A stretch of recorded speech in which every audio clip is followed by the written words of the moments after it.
Social media বা ইউটিউবে গত 28শে জুন 26 বরাত দিয়ে যে সুখবর, এজেন্সি লিস্ট প্রকাশ এবং মেডিকেল শুরু হওয়ার কথা বলা হচ্ছে তা সম্পূর্ণ গুজব এবং ভুয়া খবর। বাস্তব সত্য হল, মালয়েশিয়া সরকার এখনও বাংলাদেশিদের জন্য নতুন কোনো কলিং ভিসা বা কর্মী নিয়োগের অনুমোদন দেয়নি। ইউটিউবের ভিউ বাড়ানো বা দালাল চক্রের লোক জড়ো করার জন্য এই ধরনের বিভ্রান্তিকর হেডলাইন দিয়ে ভিডিও তৈরি করা হচ্ছে। বর্তমান প্রকৃত পরিস্থিতি নিচে তুলে ধরা হলো। 1. এজেন্সি লিস্ট ও মেডিকেলের আসল সত্যতা। কোনো তালিকা প্রকাশ হয়নি।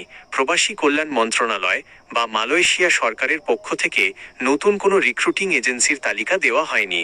মেডিকেল শুরু হয়নি। কলিং ভিসার জন্য অফিসিয়ালি কোনো মেডিকেল সেন্টারে নতুন কর্মীদের স্বাস্থ্য পরীক্ষা শুরু করার অনুমতি দেওয়া হয়নি।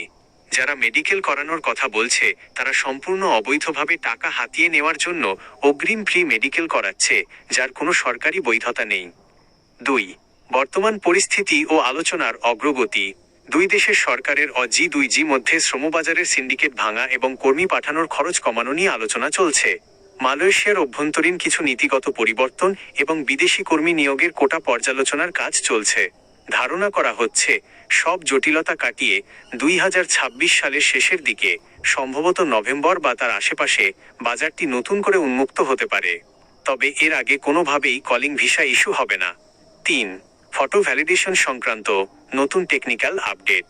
যারা অলরেডি মালয়েশিয়ার বিভিন্ন স্পেশাল বা পূর্বে অনুমোদিত ভিসার প্রসেসিংয়ে আছেন, যেমন VDR ক্যাটাগরি, তাদের জন্য মালয়েশিয়া ইমিগ্রেশন 1 জুলাই 2026 থেকে মাইভিসা পোর্টালে একটি ফটো ভ্যালিডেশন ফটো যাচাইকরণ সিস্টেম চালু করেছে। এখন থেকে ভিসার জন্য ছবি আপলোড করলে সিস্টেম স্বয়ংক্রিয়ভাবে ব্যাকগ্রাউন্ড ও সাইজ ঠিক আছে কিনা তা চেক করবে। এর বাইরে সাধারণ কর্মীদের জন্য নতুন কোনো সুখবর এখনো আসেনি।